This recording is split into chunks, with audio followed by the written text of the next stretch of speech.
What do you think some keys are for the Browns? Yeah, so the keys are one, hey, can you run the ball out the gate against this Miami Dolphins defense?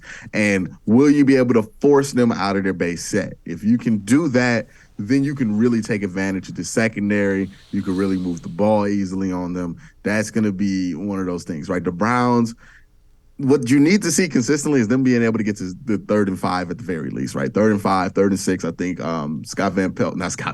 Alex Van Pelt brought up that was one of those self scouting things that they discovered is that they're really good on those 3rd and 6 areas. Defensively, again, it's about clogging those passing lanes up, playing a disciplined game in the back end. This is going to be a team that's going to stretch you. This is going to be a team that's going to make you want to take that bite on that big play. This ain't the time to get the big play. You're not going to get the big play over Tyreek Hill. This is what Tyreek Hill does. He baits you into thinking you're going to get the big play, and then he gets the big play on you. Just be disciplined. The play is never over with Tyreek Hill. Follow him until the whistle blows because we've seen what happens when you just take a little bit of a half second off, thinking that there's no way Tyreek can get this ball. He gets the ball and then he scores with it. So that's one of those things. Tackling obviously going to be very important, but it's just going to be all around very tough game for this Browns team. But it's a doable task in front of them.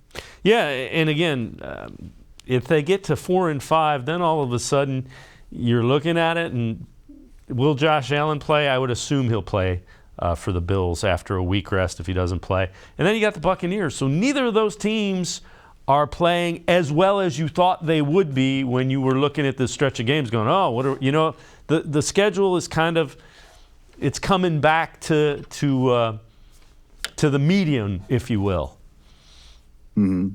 Yeah, and it's like, again, we always talk about the schedule game, and I always say about the schedule game is that you don't know which version of that team you're playing that week, right? Like, if we as people, just regular old people, we don't feel the same every week, right? There's some weeks where we feel great. There's some weeks where, we're not feeling that great that week for whatever reason.